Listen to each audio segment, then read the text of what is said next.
என்னோட மாமியார் ஸ்டைலில் என் ஹஸ்பண்டுக்கு ஒரு சிக்கன் கிரேவி பண்ணி தரலாம். ரொம்பவே சிம்பிள் தான். இதுக்கு ஒரு பேனில் இன்றைக்கி நான் வந்து 6 லெக் பீஸ் எடுத்திருக்கேன். 2 தக்காளி சின்ன சின்னதாக கட் பண்ணி போட்டிருக்கேன்.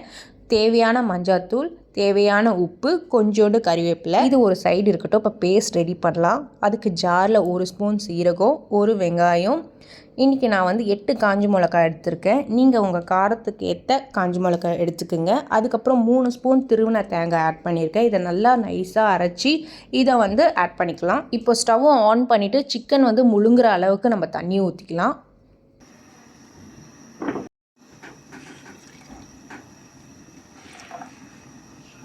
எல்லாம் மிக்ஸ் பண்ணி விட்டுட்டு க்ளோஸ் பண்ணிடலாம். கொஞ்சம் கிரேவியாக இருந்தால் நல்லாயிருக்கும். இது கொஞ்சம் கிரேவியாக இருந்தால் நல்லாயிருக்கும். என் ஹஸ்பண்ட் சொன்ன மாதிரி ரசத்துக்கெலாம் ரொம்பவே சூப்பராக இருக்கும். ஃபைனலி ஒரு கிரேவி ஸ்டேஜுக்கு வந்துடுச்சு. இப்போ ஸ்டவ் ஆஃப் பண்ணிடலாம். கொஞ்சோண்டு கொத்தமல்லியை தூவி விட்டுக்கலாம். நீங்களும் ட்ரை பண்ணி பாருங்கள், எப்படி இருக்குன்னு சொல்லுங்கள். பார்க்கும் போதே ரொம்ப டெம்ப் ஆகுது. ஆயில் ஆட் பண்ணாமே சிக்கன் கிரேவி. சுட சுட சோறை போட்டு இந்த கிரேவி வச்சு சாப்பிட்டா ரொம்பவே சூப்பராக இருக்கும்.